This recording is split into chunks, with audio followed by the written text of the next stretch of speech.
Oliveira para fazer-te também, professora, uma pergunta. Clarissa? Bom dia, professora. Muito obrigada pela participação aqui no Live CNN. Eu queria reforçar um pouco aqui com a senhora os questionamentos sobre a subjetividade de algumas decisões recentes, do ministro Alexandre de Moraes, como isso também tem contribuído para alimentar uma certa polêmica que acaba sendo muito mais política.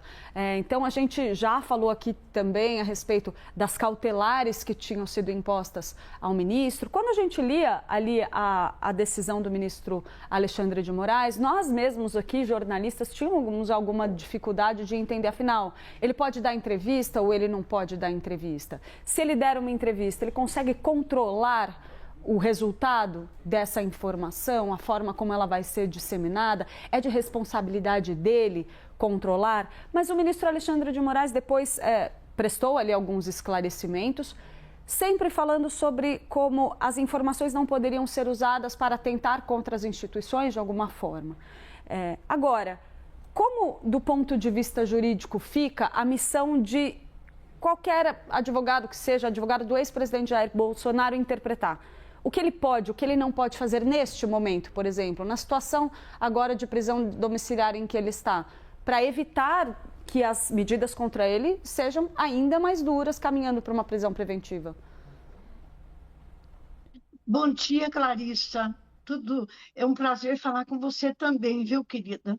Bom, vamos lá. Olha, essa decisão do ministro Moraes, o pano de fundo dessa decisão é lamentavelmente político-ideológica. Nós estamos chegando a um ponto no Brasil em que nós temos uma grave insegurança jurídica e por óbvio, uma grave insegurança institucional. E quando eu falo em insegurança institucional, eu estou me referindo aos três poderes da República, especialmente no momento, ao Poder Judiciário, até porque eu nem estaria explorando a fraqueza do Poder Legislativo, que, na minha opinião, seria direta ou indiretamente responsável por essa sobreposição de poderes do Poder Judiciário. Então, eu creio que, nesse pano de fundo, o ministro Alexandre de Moraes está não só, como eu falei, extrapolando da sua função como magistrado e o agravante, da mais alta corte do Poder Judiciário do país, além de emitir decisões de difícil interpretação, como você bem colocou.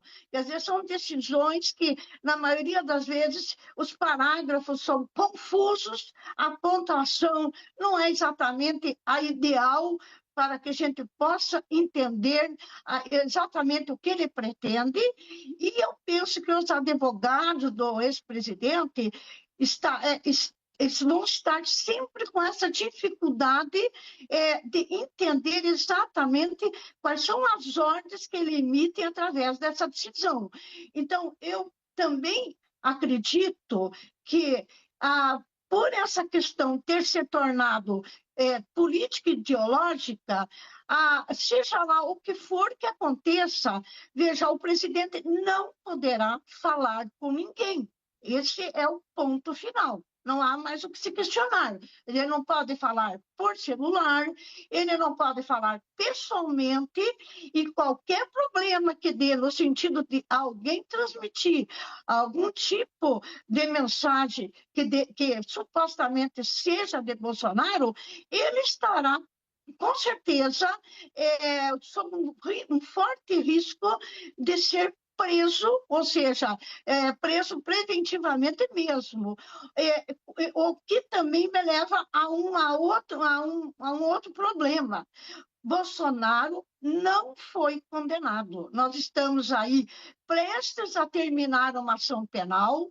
Em primeiro lugar, não haveria necessidade de decretar essa prisão domiciliar, por essa razão também.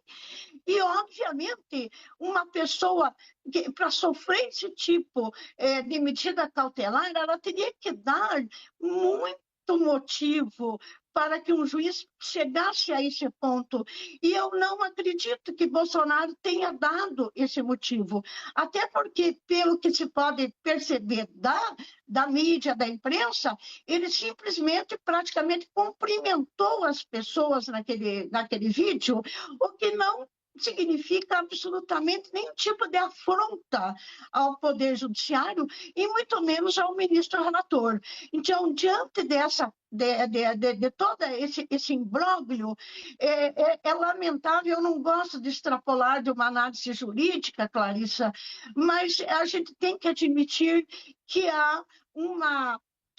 existem razões políticas bem acima do mero processo penal a que Bolsonaro está submetido e que essas razões políticas que estão impulsionando as decisões do ministro relator. É lamentável, a gente poderia até colocar quais são o que está impulsionando essa decisão, mas aí eu não sei se vocês vão querer saber ou não, então eu paro por aqui.